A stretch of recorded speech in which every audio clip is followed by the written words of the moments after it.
Welcome back to our channel. If you are new here, please be aware that we do have a Q&A segment. So if you have a particular question that you would like us to answer, please reach out via info@corporatedojo.com and we will do our best to respond to each of the questions that we get.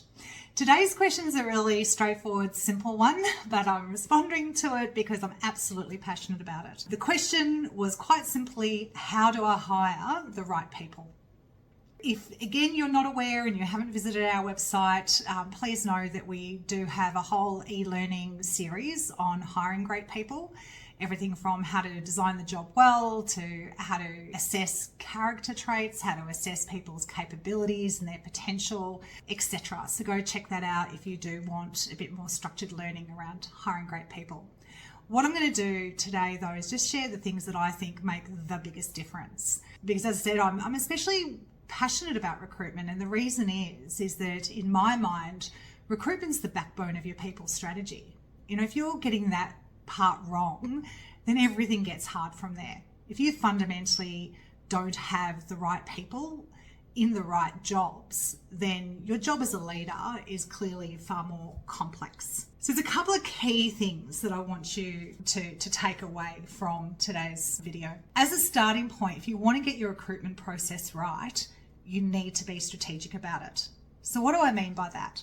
More often than not, when we go out to market, we are reacting to a need. So somebody has resigned, there's been turnover in our team, and we go, we need to get the next person into that seat, and off we go out into the market and just hope that we can find the right person. I strongly encourage you to stop, pause, and do some planning before you get out to the market. And what I mean by planning is make sure you've got a really clearly defined job description in place. Make sure that job description also has a very clear selection criteria. So that is the non-negotiable criteria that you will consider when assessing every candidate that you meet. In order for you to have an accurate view of each candidate, but then to accurately compare those candidates, you need to put some structure around your process. So what's non-negotiables? What are the knowledge, skills, experiences, character traits this person must have? What are some of the things that are perhaps less critical but still nice to have? So get a really clear picture of that first. And then think about, how am I going to actually find my candidates? And again, this is part of being strategic. If we can build talent pools and have a pipeline of candidates that we know, then obviously when we go to market, it's a lot easier. We can just reach out to those people and say, hey, we've got an opportunity. Are you interested? Obviously, that's ideal world stuff. If you don't have that proactive talent pipeline process happening in your business, then think about, okay, where are my candidates currently sitting? How can I get this opportunity on their radar? I'm a big fan of preferred supplier relationships with recruitment businesses. I've done lots of direct recruitment in my career, as obviously in my own business, but also as a former HR director.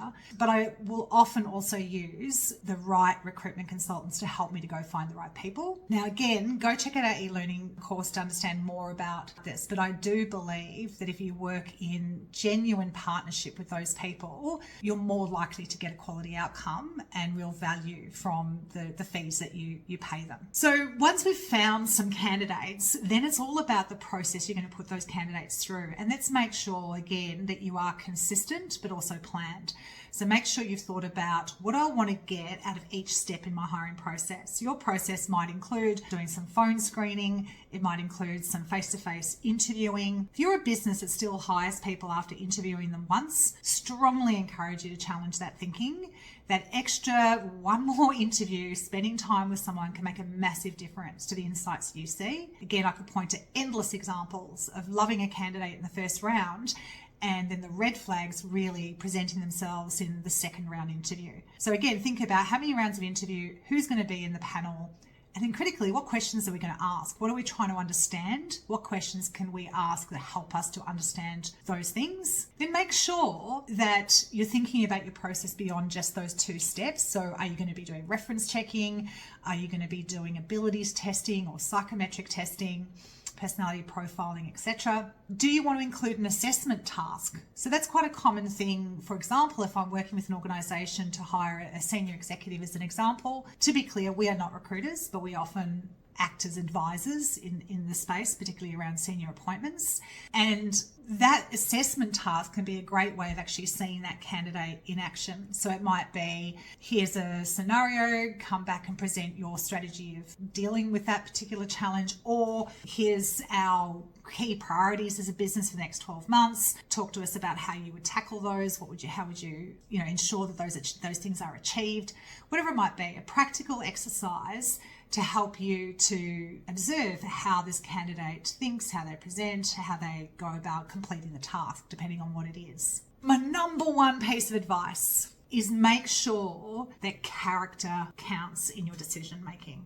If you have a candidate who is skilled on paper, they've got all the experiences that you're looking for, that does not guarantee that that person is going to be able to operate in the ways that you want them to within your environment. What are the dominant mindsets and behaviours that this person is likely to bring? You need to understand those things. And if your intuition is saying to you, this person has all of the skills, they have the track record, on paper they're fabulous, but I just don't really like them, to put it really simplistically, then please do not hire that person. Often, and obviously I'm being overly simplistic in saying you don't like them, but if there's something in your gut instinct or that you're directly observing that is a cause for concern in terms of their mindsets or behaviours, then don't go there. It can be super tempting. I understand. I am very empathetic to how challenging and frustrating it can be, particularly if you're looking for a role that's really hard to fill. It can be super tempting just to take the best of a bad lot and say this person will do,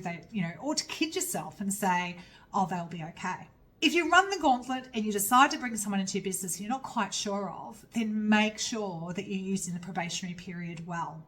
Your recruitment process should be considered completed at the end of the probationary period, not the day the person walks in the door. That probationary period is an opportunity for you to see them in action and to truly assess, have I made the right decision? And if you haven't, then have the discipline and the courage to call it.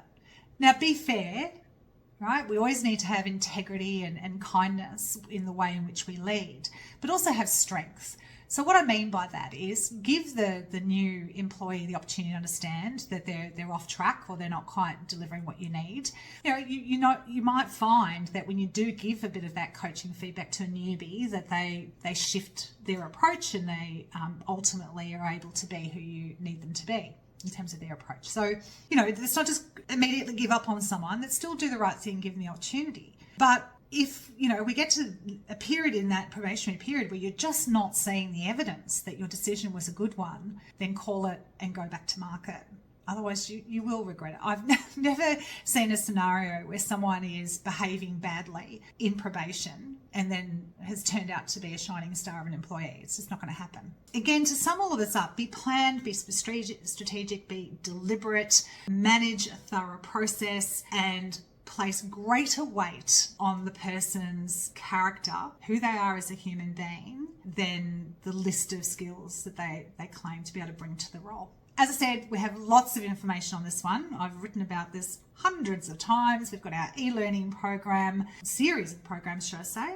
So yeah, check it out if you do want more advice or guidance on that, or obviously reach out if you want us to help directly. But get this part right and everything else about leadership and team building gets a lot easier.